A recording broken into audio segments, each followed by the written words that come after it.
What's going on, YouTube? We just wrapped up week 5 of the prep for the Ghost Clash 3.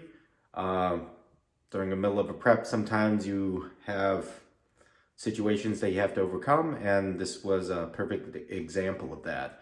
At the start of the week, that weekend, we had just held a meet called Heartbreakers, all women's meet. I helped run that. Had an athlete and a couple that I was helping through then. Hardest part for me when I'm running or helping with the meet or coaching is finding time to eat and staying rested, which is next impossible to do. On the plus side, I was able to eat. My first time at one of these meets working, I was able to eat something, but again, it wasn't anything and it wasn't sustained throughout the day. So coming into the week, we had already gone through this before with preps previously, and we were preparing for a hit to the strength just because of fatigue.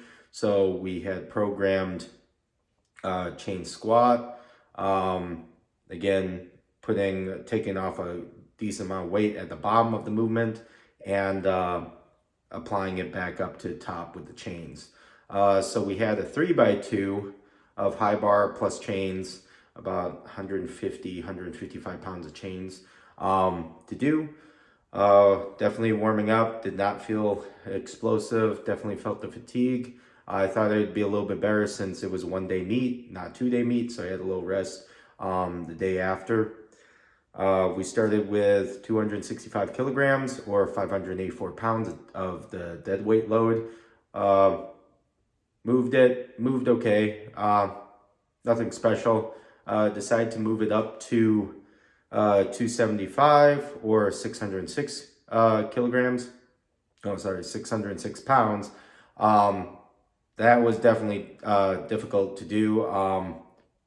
We were supposed to do ascending doubles, but by that, I definitely would have been a long shot for the last one around with a range of 628 and about 285 kilograms. I didn't know if it would be there, so I just cut it right there. Didn't pursue it any further. No point to, just because of the fatigue. Not worth it, and not worth getting injured over or spending extra strength on it. After that, we just had a 1 back down triple at 1 1/4 squats at 235 kilograms or 518 pounds. Those two felt pretty exhausting, but we got them done. We got the lift done.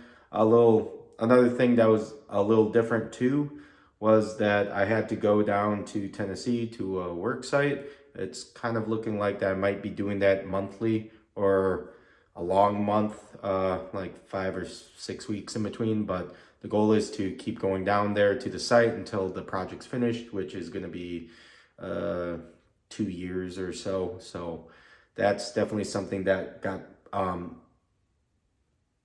event that was during the training, so we had to figure out how to work around that. And overall, it actually went pretty well.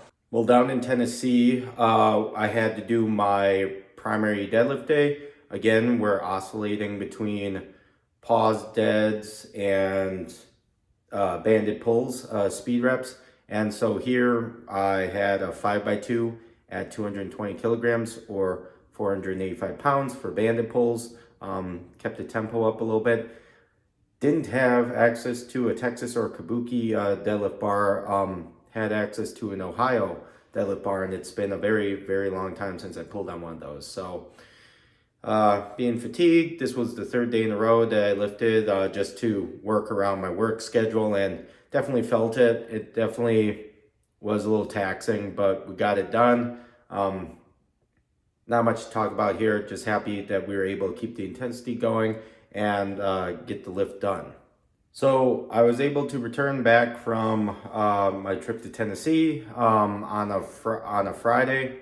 I ended up lifting my primary bench day on a Saturday, hoping to give myself a little more rest. Definitely started to feel a lot better by that day with fatigue coming off of the meet, working for the meet. And so we had a top double for Larson press at 210 kilograms or 463 pounds. Again, just coming from traveling and everything, I didn't know what to expect with this. Took a handoff from our friend Zach. That went phenomenal. Didn't feel like anything was loaded in my hand and off the chest. So that moved extremely well, which gives me good confidence on where we are and what we could potentially be hitting. After that, we had the drop down set of 4 at 187.5 kilograms or 413 pounds. Again, that moved really well. Wasn't expecting anything special with that just because of how nice the top set moved. After that, we finished up with a 2x4 with Spoto presses with Larson pretty much. And those we were supposed to hold for 3 count pauses, about an inch off of the chest.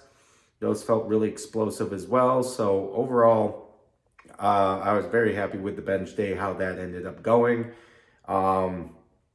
especially how, you know, the week would end up. I do have in the future during this prep a couple more meets that I'm helping run.